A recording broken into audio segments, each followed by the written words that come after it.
दोस्तों, शिलोंग में जो कपल मिसिंग हुआ है 2-3 दिन से आप न्यूज देख रहे होंगे। ये कोई मजाक नहीं है, देख सकते घटना है। वो मेरे भैया भाभी हैं जो 20 तारीख को शिलोंग गए थे हनीमून के लिए और अभी तक नहीं मिले। आज पूरे 7 दिन हो गए हैं। 20 तारीख के गए थे, आज 28 तारीख हो गई है। समझ नहीं आ रहा है क्या करें। भाई 999 रुपए में कार दिलाने वाली हूँ और थार चाहिए 2000 में दिला दूंगी। और सोच रहे हो मजाक कर रही हूँ? मजाक का मूड नहीं है मेरा। आज जो भी लोग ये बोल रहे हैं कि मेरे भाई की मौत को फॉलोवर्स और व्यूज में बढ़ा रही हूँ, तो ऐसा कुछ भी नहीं है। दोस्तों, जैसा कि आप वीडियो में देख रहे हैं कि राजा रघुवंशी अपनी शादी के समय पे कितने खुश नज़र आ रहे हैं और शादी के इस समय पे इस रस्मों रिवाजों में आप देखते हैं उनकी बीवी का चेहरा किस प्रकार से है। वो इस प्रकार रिएक्ट कर रही है जैसे कोई फॉर्मेलिटी कर रही हो। यहाँ पे उनकी सिस्टर को देखिए, उनके मर्डर के ऐसे कंटेंट यूज़ कर रही है। और आगे हम बात करेंगे इस बारे में, आपको पूरा डिटेल से बताएंगे कि उनकी सिस्टर किस प्रकार से उनका फ़ायदा उठा रही है। और लोग भी कमेंट कर रहे हैं कि ऐसा करना कितना गलत है। उनके कमेंट्स भी आपको बताए जाएंगे। और वह इस प्रकार से वीडियो को एडिट करके ऐसे हैशटैग लगा के उनको इस प्रकार से प्रेजेंट कर रही है कि जैसे कि वो उनको एक कंटेंट के रूप में यूज़ कर रही है। जो भाई उन्हें इतना प्यार करता था, दुलार करता था, और उनके मरने के बाद में उस प्रकार से वो यूज़ कर रही है, आप देख सकते हैं। और इस केस के बारे में दोस्तों अभी तक ज़्यादातर लोगों को पता चल चुका है कि इनकी शादी जो की गई थी अभी हाल ही में की गई थी और अभी की ये लेटेस्ट घटना है। और कैसे इन्होंने अपने पति को ले जाके मेघालय में किस प्रकार से इस घटना को अंजाम दिया था। और शुरू में ऐसा पता चल रहा था कि मिसिंग है। बाद में जब खुलासा हुआ तो पता चला कि मिसिंग वाला केस नहीं है। और मेघालय सरकार ने तो पहले ही ये बात क्लियर कर दी थी कुछ ही दिन बाद में कि मिसिंग वाला केस नहीं है। यहाँ पर ये जो उनकी जो बीवी है उन्हीं ने ही कुछ न कुछ घपला किया है। और पहले ही सोचा जा रहा था कि हो सकता है वो यहाँ स्लिप कर गए होंगे, इस वजह से यहाँ पे पानी का से इस प्रकार का तेज बारिश की वजह से कुछ ऐसा हुआ होगा, लेकिन ऐसा नहीं था। और बाद में धीरे धीरे बातें जब खुलती गई तो पता चला उनकी बॉडी भी मिली। और उसके बाद में जो सोनम रघुवंशी है वो भी पकड़ में आई। तो पुलिस ने जब जांच पड़ताल की तो पहले तो इस प्रकार से एक्टिंग कर रही थी कि जैसे कि वो इस केस में इन्वॉल्व नहीं है, वो गलती से ऐसा हो गया, वो फंस गई है, उसने कुछ नहीं किया है, इस प्रकार का वो रिएक्ट कर रही थी। लेकिन पुलिस की सख्ती और कड़ाई से उसने पूरी बातें उगल दी। और जो जो बातें उसने उगली वो सही में चौंका देने वाली थी। और बाद में जब ये पता चला, सामने आया कि वह अपने प्रेमी के लिए जो उनके यहाँ पे एक नौकर था, सोचिए आप, इतने अच्छे पति को उसने ठुकरा दिया एक नौकर के लिए, जो दिखने में भी आप देख सकते हैं कैसा दिखता है, कहीं से भी वह इसके लायक नहीं था। और इतना अच्छा पति जो उसे मिला था उसके साथ में उसने इस लड़के के लिए उसने गलत किया। और उसी के पैसे से उसने इन लड़कों को हायर किया था। पहले से उसने 15 लाख रुपए इनसे मांगे थे, अपने पति से अपने अकाउंट में डलवा लिए थे। और उसी के पैसे से उसने उनको हायर किया था, पैसा दिया था, उसका ही पैसा था। और उसी के पैसे का इस्तेमाल करके उसने उसी के लिए यूज़ किया, अपने प्रेमी के लिए। और दोनों वो चाहती थी, उनके पेरेंट्स ने जब उसकी शादी उससे तय कर दी थी, उसका मन नहीं था और उसकी माँ ने उस पर दबाव बनाया था। उसने शादी तो कर ली थी लेकिन उनके मन में चल रहा था एक खौफनाक प्लान। उनकी माँ भी बोलती थी कि वो हालांकि मेरे से बहुत अच्छा व्यवहार करती थी, मम्मी मम्मी करके मुझे गले लगाती थी, लेकिन उसके मन में इतना बड़ा प्लान चल रहा था उसके बारे में तो हमें जरा सा भी अंदाज़ा नहीं था। हमें नहीं लगा था कि उसके मन में इतना खौफनाक प्लान चल रहा है, क्योंकि जिस प्रकार से रिएक्ट करती थी नहीं लगा था कि ऐसा भी कुछ है।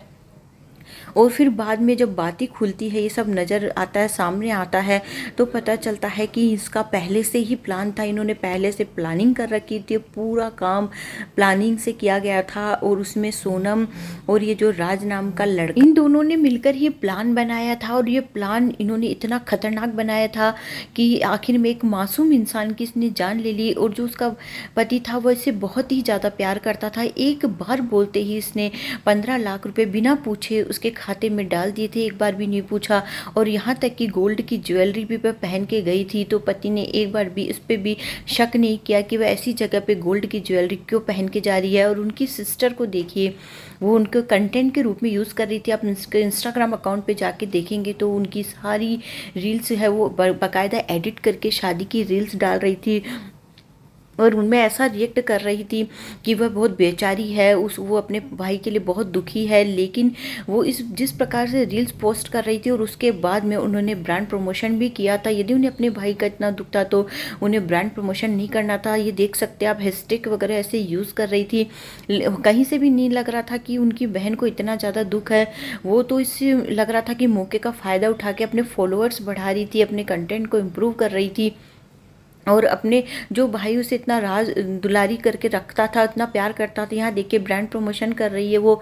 तो वो जो भाई से इतना प्यार करता था, उसकी डेथ के बाद उसका इस प्रकार से यूज़ करना, ब्रांड प्रमोशन करना, जब उसे दुख था तो इस समय पे क्या ब्रांड प्रमोशन करना उचित है? जब उनके घर में इतनी बड़ी घटना घटी है, उनके भाई के साथ में इतना बड़ा घटना घट गई, वो दुनिया में नहीं रहा, उसके बाद इस चीज़ को इस प्रकार से यूज़ करना कहाँ तक उचित है? लोग भी इनके पोस्ट पे कमेंट कर रहे थे कि आप जिस प्रकार से ब्रांड प्रमोशन कर रही है, जिस प्रकार से आप रील पोस्ट कर रही है, आपका ये तरीका बिल्कुल भी अच्छा नहीं है, आप मत करिए, रुक जाइए।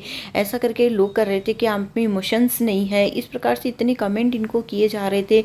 यहाँ पर देखिए इस प्रकार की हैशटैग वो यूज़ कर रही थी और क्लिप्स जो रहती है, न्यूज़ की क्लिप्स तक वो लगा रही थी। उनकी माँ आप देख सकते हैं कितनी दुखी है वो, तब भी उनको ऐसा फील नहीं हो रहा था कि घर में इतना गंदा माहौल बना हुआ है तो मैं रुक जाऊँ। ऐसा कुछ पोस्ट करना, इस तरीके से पोस्ट करना उचित नहीं है, लेकिन वो नहीं रुकती है। यहाँ तक कि पब्लिक भी इतने सारे कमेंट कर रही है कि ये आप में इमोशंस नहीं है। ये देखिए यहाँ पे भी कमेंट किया गया है, आप पढ़ सकते हैं कि लोग इस प्रकार से कमेंट कर रहे थे और उनकी जो काम कर रही थी उस पर बहुत ज़्यादा आलोचना की जा रही थी, क्योंकि उनका जो तरीका था, जिस प्रकार से वो पोस्ट करती थी, रील को एडिट करके हैशटैग यूज़ करती थी और ब्रांड प्रमोशन कर रही थी, तो ये सब तरीक़ों से लग रहा था कि वो अपना फॉलोअर बढ़ा रही है, अपना कंटेंट इम्प्रूव कर रही है। क्या उन्हें अपने भाई का दुख नहीं है क्या? इस प्रकार से फील हो रहा था, क्योंकि आप कमेंट्स में पढ़ सकते हैं कि लोग उन्हें किस प्रकार के कमेंट्स कर रहे हैं, तो उससे आप अंदाज़ा लगा सकते हैं कि वाकई में इसके मन में ऐसा नहीं था। तो भी लोग ये बोल रहे हैं कि मेरे भाई की मौत को फॉलोवर्स और व्यूज में बढ़ा रही हूँ, तो ऐसा कुछ भी नहीं है। अगर मैं पोस्ट नहीं करती, वो पोस्ट वायरल नहीं होती, तो शायद मेरे भाई के कातिलों का आज पता नहीं चलता। जो कि रही है कि मेरी वजह से कातिलों का पता चला है, तो ऐसी रील को पोस्ट करके ऐसे तो लगता नहीं कि कातिलों को पता चलेगा। और यहाँ पे देखिए वो ऐसे क्रिएटर्स के वीडियो को रीअपलोड कर रही थी जो इसे जस्टिफाई कर रहे थे, जिससे कि वो अपनी बातों पर पर्दा डालने की कोशिश कर रही थी। लेकिन जिस प्रकार से वो वीडियोज़ अपलोड कर रही थी, रील्स डाल रही थी, वो कहीं से भी नहीं लग रहा था कि वो चाह रही है कि न्याय मिले। वो पूरी चीज़ें ऐसे ही दर्शा रही थी कि वो अपना कंटेंट इम्प्रूव कर रही है, वो अपने अकाउंट को इम्प्रूव कर रही है, इस प्रकार के हैशटैग लगा रही है ट्रेंडिंग वाले। और जो अपना भाई, और उस समय जो उनकी फैमिली पे से पहाड़ टूटा था, सब लोग दुखी थे, ब्रांड प्रमोशन कर रही थी। ऐसे समय पे क्या किसी को ये नज़र आएगा, जब घर में ऐसा गंदा माहौल बना हुआ रहेगा, कि वो जाके बाहर ब्रांड प्रमोशन कर ले, अपने मतलब अकाउंट में ऐसे पोस्ट डाले ब्रांड प्रमोशन वाली? ऐसे समय पे कैसे उनके दिमाग में ये चीज़ आ सकती है? वो खुद ही इस प्रकार से दर्शा रही थी, तो लोग तो बोलेंगे ही ना। इसीलिए उसके अकाउंट पे उनके जो पोस्ट थी उन पे ऐसे ऐसे कमेंट आए हुए थे, अपने भाई के ऐसे ऐसे वीडियोज़ वो अपलोड कर रही थी, चुन चुन के वीडियोज़ लेके आ रही थी, उन्हें अपलोड कर रही थी, उसके बाद वो जस्टिफाई कर रही थी। तो ये चीज़ कहीं से भी उचित नहीं है, वो उन्हीं की गलती थी। और देखिए यहाँ पे जाके वो एक ब्रॉडकास्ट में भी जाके अपना इंटरव्यू देती है, तो मतलब उनका सारा जो चीज़ें थी और हैशटैग वगैरह जो यूज़ कर रही थी, उन सबसे पूरा लग रहा था कि वो इस चीज़ का कहीं ना कहीं अपने लिए भी प्रॉफिट कर रही है, अपने लिए भी फ़ायदा कर रही है। तो इस समय पे अपने लिए व्यूज़ बढ़ाने के लिए, अपने भाई की मतलब इस प्रकार की मृत्यु के बाद में उसका व्यूज़ बढ़ाने के लिए तरीका बिल्कुल भी अच्छा लगा। लोग इसकी बहुत आलोचना कर रहे थे, जो उनकी सिस्टर ने किया ये बहुत ही ज़्यादा गलत है। इस समय के दुख के पल में उनको वहाँ पर खड़े होना चाहिए। लेकिन ऐसे आप बताइएगा दोस्तों, आप लोगों के इस बारे में क्या करना है, कमेंट करिएगा।